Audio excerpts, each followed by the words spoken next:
दुन्याचं बोंगारी ते त्याला कळाना वळा सगळा दिदारा करून ठेवला. स्वतःच्या ओबीसीचा आरक्षणांचा केला, ओबीसी बांधवांचा केला, ते आता धनगर बांधवाचा केला. तेवढा लढा त्या धनगर बांधवासाठी आता लढा असतं, त्यांना आरक्षण मिळालं असतं. स्वतःच्या राजकीय स्वार्थासाठी तिकडे ना तू मला टोळ्यान टाळ्या काय शिकतो रे. त्याला काही कळत नाही, त्याला कोणचं गिन्याने मला चांगलं माहिती तो काय आहे. आता तरी गपमर सगळा दिदारा झाला समाजाचा, आता तरी गप्पड. तू नको गोरगरीब ओबीसी बांधवाचा आणखीन तरी वरळ करू, काही बी वरळू. तू माझ्या नादी आणखीन तरी नको लागू. तू शहाणा होय. मी किती विचार तू आणखी लक्षातच आहे नाही. तुला फार बुडाला टिकविलं, तू फार संपून जाशील ना, टपकून जाशील तू एखादीशी. तू भितडा धडका घ्यायची वेळ येणार त्याच्यावर एक ना एक दिवस. कुंकडं बरळतं. हे आंदोलन सुरू आहे ते तुला काय करायचं.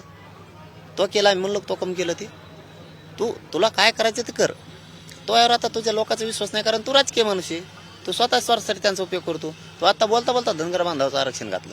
हीच लढाई त्यांसाठी लढला असतं, केवढी ताकद उभा राहिलीच ती. गोरगरिबांचं ओबीसी बांधवांचं आरक्षण खातो. तू कायला आम्हाला टोळ्यान टाळ्या शिकतो. तू आणखीन तरी मराठीत नदी लागू नको. लय फजिती होईल. ते याच्या महिन्यात होत असते बघा, मिरच्या खाल्ल्यावर लय फजिती होईल. तर गोळ्या सुद्धा नाही मिळणार तुला, संडास बंद व्हायचे. हा.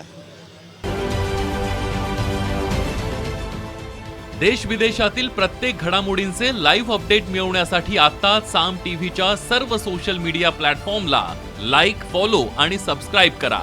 तसंच सर्व नोटिफिकेशनसाठी बेल आयकॉन प्रेस करायला विसरू नका.